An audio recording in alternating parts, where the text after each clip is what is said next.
Hi friends, ఆనక్కాయ curry ఎలా తయారు చేసుకోవాలో చూసేయండి ఫ్రెండ్స్. ముందుగా స్టవ్ ఆన్ చేసుకొని కుక్కర్ పెట్టుకోవాలి. 2 స్పూన్స్ ఆయిల్ వేసుకోవాలి. ఇక్కడ కొంచెం ఆయిల్ వేసుకున్నాను ఫ్రెండ్స్. ఇప్పుడు ఆనియన్స్ని కట్ చేసి వేసుకోవాలి. చూడండి ఫ్రెండ్స్, ఇక్కడ ఆనియన్స్ అనేది మంచిగా ఫ్రై చేసుకోవాలి ఫ్రెండ్స్. చూడండి, ఇక్కడ ఆనియన్స్ అనేది ఫ్రై అవుతున్నాయి. మనకి ఇక్కడ ఆనియన్స్ అనేది ఫ్రై అయిపోయాయి ఫ్రెండ్స్. ఇప్పుడు మనం కొద్దిగా కరివేపాకును వేసుకుందాము. కరివేపాకును వేసుకొని ఫ్రై చేసుకుందాము. ఇప్పుడు మనం కొద్దిగా అల్లం వెల్లుల్లి పేస్ట్ వేసుకోవాలి ఫ్రెండ్స్. అల్లం వెల్లుల్లి పేస్ట్ వేసుకొని ఫ్రై చేసుకుందాము. ఇప్పుడు మనం కొద్దిగా పసుపును వేసుకుందాము. పసుపును వేసుకొని ఫ్రై చేసుకోవాలి. ఇప్పుడు మనం ఆనక్కాయ ముక్కల్ని వేసుకోవాలి ఫ్రెండ్స్. చూడండి, ఇలా ఆనక్కాయ ముక్కల్ని వేసుకుందాము.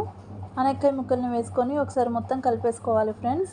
ఇలా ఒకసారి మొత్తం కలిపేసుకున్న తర్వాతకి ఇప్పుడు స్పైసీనెస్కి తగ్గట్టుగా కారం వేసుకోవాలి. రుచికి సరిపడా సాల్ట్ వేసుకోవాలి.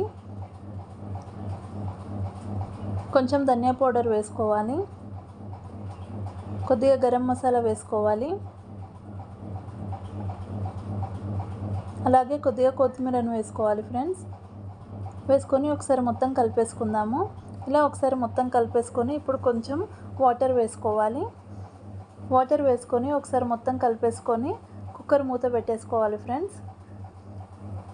ఇలా కుక్కర్ మూత పెట్టేసుకొని ఇప్పుడు 2 విజిల్స్ వచ్చేంత వరకు ఉడికించుకోవాలి ఫ్రెండ్స్. చూడండి ఫ్రెండ్స్, ఇక్కడ మనకు 2 విజిల్స్ అనేది వస్తున్నాయి. ఇలా 2 విజిల్స్ రాగానే ఇప్పుడు స్టవ్ ఆఫ్ చేసేసుకుందాం ఫ్రెండ్స్. కుక్కర్ విజిల్ అంతా పోయాక మూత తీసి చూస్తే చూడండి ఫ్రెండ్స్, మనకు ఆనక్కాయ కర్రీ అనేది రెడీ అయిపోయింది. అంతేనండి. ఇప్పుడు సర్వింగ్ బౌల్లోకి తీసేసుకుందాం. ఎంతో టేస్టీగా ఉండే ఆనక్కాయ కర్రీ రెడీ. నచ్చితే like, share and subscribe to my channel friends. Bye bye.